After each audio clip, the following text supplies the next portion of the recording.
दोबारा से आप लोगों के लिए एक लेक्चर तैयार किया है। जैसा कि आप जानते हैं कि हमारा जो पहला सब्जेक्ट है एलएलबी सेकंड ईयर का, वो है जूरिस्प्रूडेंस। तो आज मैं ना आपको जूरिस्प्रूडेंस का एक ब्रीफ इंट्रोडक्शन दूंगा और इससे रिलेटेड जो ऑब्जेक्टिव क्वेश्चन बनते हैं उनके बारे में भी आपको बताऊंगा।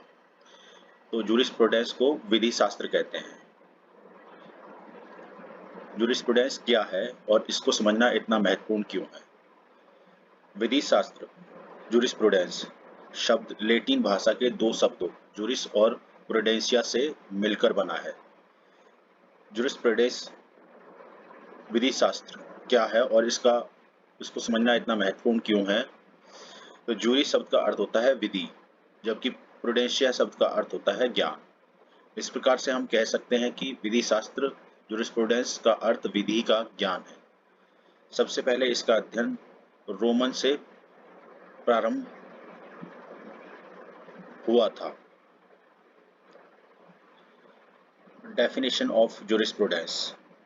रोम के एक प्रसिद्ध विधिवेत्ता अल्पियन ने अपनी पुस्तक में विधि शास्त्र को उचित एवं अनुचित का विज्ञान बताया है। इसके साथ ही एक दूसरे प्रसिद्ध दार्शनिक सिसरो ने भी विधि शास्त्र को ज्ञान का दार्शनिक पक्ष कहा है। एक दूसरे विधिवेत्ता सामंड ने विधि शास्त्र जूरिस्प्रूडेंस को विधि का ज्ञान भी कहा है। दोस्तों, ये जो परिभाषाएं हैं किस किस विधि शास्त्र ने क्या क्या दिया है, इस पर ध्यान देने वाली बात है। तो जैसे पहला जो विधि शास्त्र है अल्पियन, तो अल्पियन के अनुसार विधि शास्त्र को उचित एवं अनुचित का विज्ञान बताया है। तो अल्पियन ने विधि शास्त्र को, जूरिस्प्रूडेंस को उचित एवं अनुचित का विज्ञान बताया है। इसके बाद जो दूसरे हैं सिसरो ने भी विधि शास्त्र को ज्ञान का दार्शनिक पक्ष कहा है। सिसरो ने विधि शास्त्र को ज्ञान का दार्शनिक पक्ष कहा है। और तीसरे जो विधिवेत्ता हैं सामंड ने विधि शास्त्र को विधि का ज्ञान भी कहा है। तो देखो, इन तीनों डेफिनेशंस में थोड़ा सा माइनर सा ही डिफरेंस है, तो इसको ध्यान में रखना होगा, क्योंकि इसी तरीके से हमारे जो क्वेश्चन है वो बन के आएंगे। तो अल्पियन ने अपनी पुस्तक में विधि शास्त्र को उचित एवं अनुचित का विज्ञान बताया है। सिसरो ने भी विधि शास्त्र को ज्ञान का दार्शनिक पक्ष कहा है और सामंड ने विधि शास्त्र को विधि का ज्ञान भी कहा है। What is jurisprudence? विधि शास्त्र को विज्ञान भी कहा जाता है। ये वह विज्ञान है जिसमें विधि के विज्ञान को क्रमबद्ध अध्ययन किया जाता है। प्रोफेसर लास्की का कहना है कि विधि शास्त्र विधि का नेत्र है। Jurisprudence is the I of law. और अल्पियन ने अपनी परिभाषा में बताया है कि क्या उचित है और कौन सी अनुचित है। इस बात का अध्ययन ही विधि शास्त्र है। अल्पियन ने अपनी परिभाषा में बताया है कि क्या चीज उचित है और क्या चीज अनुचित है। इस बात का जो अध्ययन है वो अल्पियन ने अपने विधि शास्त्र में बताया है।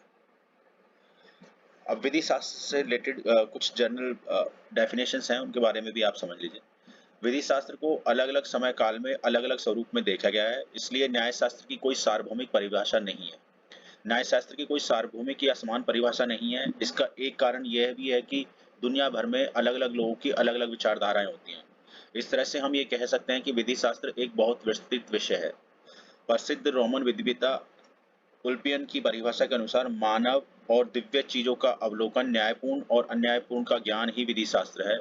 अंत में हम यह निष्कर्ष पर आते हैं कि न्यायशास्त्र मौलिक कानूनों के सिद्धांतों का अध्ययन है।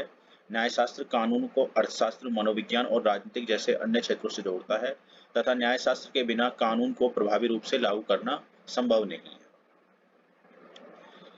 अब जूरिस्प्रूडेंस से रिलेटेड मैंने कुछ ऑब्जेक्टिव क्वेश्चंस तैयार किए हैं जो जर्नली क्वेश्चन आंसर पूछे जाते हैं। स्पेशली एलएलबी जो लोग आगरा मथुरा से कर रहे हैं उनके लिए ये बहुत ही रेलिवेंट है। पहला क्वेश्चन है ए, किसे आंगलन विधि शास्त्र का जनक कहा जाता है? हमारे पास ऑप्शन है जॉन ऑस्टिन, सामंड, हॉब्स या बेंथम। तो जॉन ऑस्टिन जो हैं इनको आंगलन विधि शास्त्र का जनक कहा जाता है। आंसर है A, John Austin. Question B, the concept of law नामक पुस्तक के लेखक कौन है? ऑप्शन है A Pound, B Hart, C Austin और डी सामंड। इसका आंसर है B, Hart. The concept of law नामक पुस्तक के लेखक हैं हार्ट। क्वेश्चन सी है, विधि शास्त्र को पृथक विद्या के रूप में किसने प्रतिपादित प्रस्तुत किया था? ऑप्शन है ए हिंदू मनुष्यों ने, बी ईसाई समुदाय ने, सी रोमन ने या डी यहूदियों ने। उत्तर है इसका सी रोमन ने। विधि शास्त्र को पृथक विद्या के रूप में प्रतिपादित या प्रस्तुत किया था रोमन ने। क्वेश्चन है डी, प्राकृतिक विधि के संबंध में यूनानी दर्शन का जन्मदाता कौन है? अपने पास ऑप्शन है प्लेटो, बी अरस्तु, सी स्टोइक्स या डी सुकरात। तो इसका जो उत्तर है वो है सी स्टोइक्स, यानी प्राकृतिक विधि के संबंध में यूनानी दर्शन का जन्मदाता है स्टोइक्स। क्वेश्चन है ई, किसने कहा है कि विधि शास्त्र विधि का नेता है? ऑप्शन है ए लास्की, सी बाउंड, बी सेविग्नी, डी मैन। तो इसका उत्तर है ए, विधि शास्त्री विधि का नेता है, ये लॉस्की ने कहा है, ये लास्की ने कहा है, विधि शास्त्री विधि का नेता है। क्वेश्चन है एफ, नैसर्गिक विधि का विचार सर्वप्रथम प्रकट हुआ था? ऑप्शन ए रोमन विधि में, ऑप्शन बी फ्रेंच क्रांति में, ऑप्शन सी यूनानी विचारधारा में, ऑप्शन डी अमेरिकी स्वाधीनता में। इसका उत्तर है सी यूनानी विचारधारा में। तो नैसर्गिक विधि का विचार सर्वप्रथम प्रकट हुआ था यूनानी विचारधारा में। क्वेश्चन है जी, सामाजिक संविदा के सिद्धांत का प्रतिपादन किसने किया था? ऑप्शन है लाक ने, बी रूसो ने, सी प्लेटो ने, डी ग्रेसियस ने। तो इसका उत्तर है सी प्लेटो ने।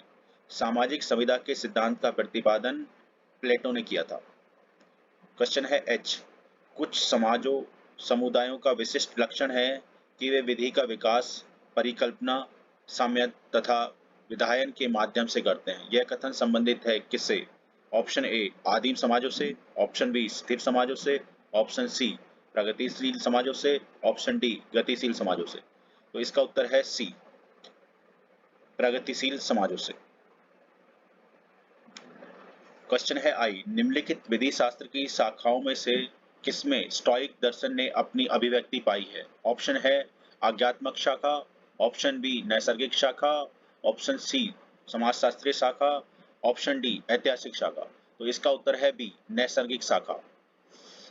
विधि शास्त्र की शाखाओं में से किसमें स्टोइक दर्शन ने अपनी अभिव्यक्ति पाई है? तो वो नैसर्गिक शाखा में पाई है। क्वेश्चन है जे, किसने विधि शास्त्र को अधिवक्ताओं की बहिर्मुखता कहा है? ऑप्शन है अपने पास Savigny, option B Julius Stone, option C Salmond, option D Buckland. तो इसका उत्तर है B Julius Stone. Julius Stone ने अधिवक्ताओं की विधि शास्त्र को अधिवक्ताओं की बहिर्मुखता कहा है। और क्वेश्चन है के, नैसर्गिक विधि का धार्मिक चरित्र दिया गया था? ऑप्शन ए संत एगस्टाइन द्वारा, ऑप्शन बी प्लेटो द्वारा, ऑप्शन सी अरस्तु द्वारा, ऑप्शन डी थॉमस एक्विनास द्वारा। इसका उत्तर है ए संत एगस्टाइन द्वारा। तो नैसर्गिक विधि का धार्मिक चरित्र जो है संत एगस्टाइन द्वारा दिया गया है। क्वेश्चन है एल, विधि में न्यूनतम नैतिकता रहनी चाहिए, यह कथन है लॉर्ड डाल्विन का, ऑप्शन बी हार्ट का, ऑप्शन सी जॉन फुलर का या ऑप्शन डी इरवाकिन का। इसका आंसर है ए लाई डाल्विन का। तो विधि में न्यूनतम नैतिकता रहनी चाहिए, यह कथन है लाई डाल्विन का। और क्वेश्चन है एम, निम्नलिखित में से कौन न्यायिक पूर्व निर्णय के घोषणात्मक सिद्धांतों के समर्थन नहीं है? निम्नलिखित में से कौन न्यायिक पूर्व निर्णय के घोषणात्मक सिद्धांत के समर्थक नहीं है? ऑप्शन है A Coke, option B Gray, option C Blackstone या ऑप्शन डी हेल। इसका उत्तर है बी ग्रे। पूर्व निर्णय के घोषणात्मक सिद्धांतों के समर्थन में नहीं है ग्रे। और क्वेश्चन है एन, निम्नलिखित में से कौन एक तत्व विधिक रूढ़ि का तत्व नहीं है? निम्नलिखित में से कौन एक तत्व विधिक रूढ़ि का तत्व नहीं है? ऑप्शन है शांतिपूर्ण उपयोग, ऑप्शन बी है निश्चितता, ऑप्शन सी है प्राचीन विधियों से एकरूपता और ऑप्शन डी है युक्तियुक्तता। तो इसका आंसर है सी, प्राचीन विधियों से एक रूपता। क्वेश्चन ओ, अनवधानता के कारण दिया गया निर्णय। ऑप्शन है ए, बाध्यकारी है, ऑप्शन बी, बाध्यकारी नहीं है, ऑप्शन सी, अविधि मान्य है, या ऑप्शन डी, शून्य है। तो इसका उत्तर है बी, बाध्यकारी नहीं है। अनवधानता के कारण दिया गया निर्णय बाध्यकारी नहीं होता। क्वेश्चन है पी, पूर्व निर्णय के सिद्धांत का संवैधानिक आधार है।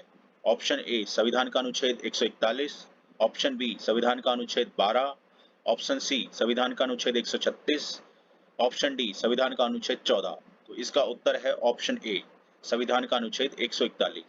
पूर्व निर्णय के सिद्धांत का संवैधानिक आधार है संविधान का अनुच्छेद 141। क्वेश्चन क्यू, स्वतंत्रता के पूर्व न्यायिक पूर्व निर्णय के सिद्धांत को the government of India act 1935 की निम्नलिखित में से किस धारा के द्वारा आंशिक मान्यता मिली है। ऑप्शन ए है धारा 211, ऑप्शन बी है धारा 210, ऑप्शन सी है धारा 213, ऑप्शन डी है धारा 212। तो इसका उत्तर है ऑप्शन डी, धारा 213। स्वतंत्रता के पूर्व न्यायिक पूर्व निर्णय के सिद्धांत को the government of India act 1935 की निम्नलिखित में से किस धारा के द्वारा आंशिक मान्यता मिली है। तो धारा 212 के द्वारा मान्यता मिली है। क्वेश्चन है आर, भारत में पूर्व निर्णय का संवैधानिक आधार है अनुच्छेद 141, ऑप्शन बी अनुच्छेद 12, ऑप्शन सी अनुच्छेद 136, या ऑप्शन डी अनुच्छेद 14। तो इसका उत्तर है ऑप्शन ए, भारत में पूर्व निर्णय का संवैधानिक आधार अनुच्छेद 141 में है। क्वेश्चन क्यू, स्वतंत्रता के पूर्व न्यायिक पूर्व निर्णय के सिद्धांत को the government of India act 1935 की निम्नलिखित में से किस धारा के द्वारा आंशिक मान्यता मिली है। ऑप्शन डी, धारा 212 के थ्रू। भारत में पूर्व निर्णय का संवैधानिक आधार वो ऑप्शन ए, अनुच्छेद 141। निम्नलिखित में से कौन सा देश निर्णीतानुसरण सिद्धांत का पालन करता है। ऑप्शन ए, इंग्लैंड। इंग्लैंड जो है निर्णीतानुसरण सिद्धांत का पालन करता है। क्वेश्चन टी, मेरे विचार में पूर्व निर्णय का पालन एक नियम होना चाहिए न कि अपवाद। यह कथन किसका है। ऑप्शन ए, कॉटन का, ऑप्शन बी, थीबा का, ऑप्शन सी, कहाजो का, या ऑप्शन डी, ब्लैकस्टोन का। तो इसका उत्तर है ऑप्शन ए, कॉटन का।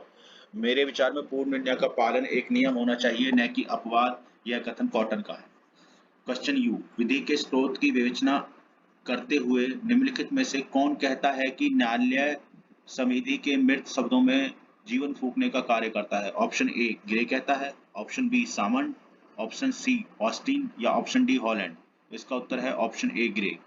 विधि के स्रोतों की विवेचना करते हुए निम्नलिखित में से कौन कहता है कि न्यायालय संविधि के मृत शब्दों के जीवन फूंकने का कार्य करता है। तो इसका उत्तर है ऑप्शन ए, ग्रे।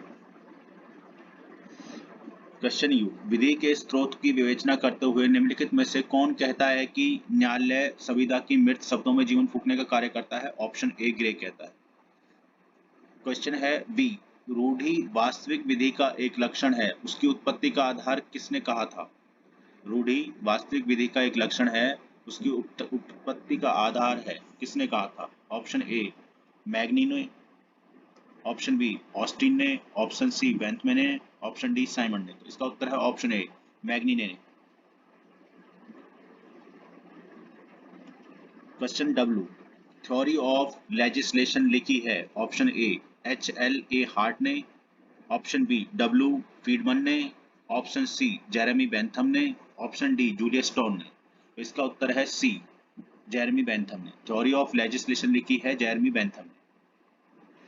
निम्नलिखित में से कौन रूढ़ का आवश्यक तत्व नहीं है। प्राचीनता, ऑप्शन बी, असंगतता, ऑप्शन सी, निश्चितता, ऑप्शन डी, शांतिपूर्ण उपभोग। उत्तर है बी, असुसंगता। रूढ़ का आवश्यक तत्व नहीं है असुसंगता।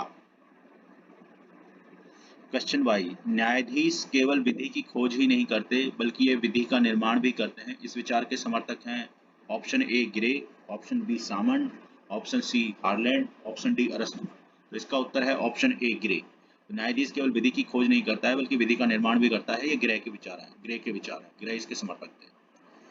क्वेश्चन Z, निम्नलिखित में से कौन सा एक विधिक रूढ़ि का आवश्यक तत्व नहीं है?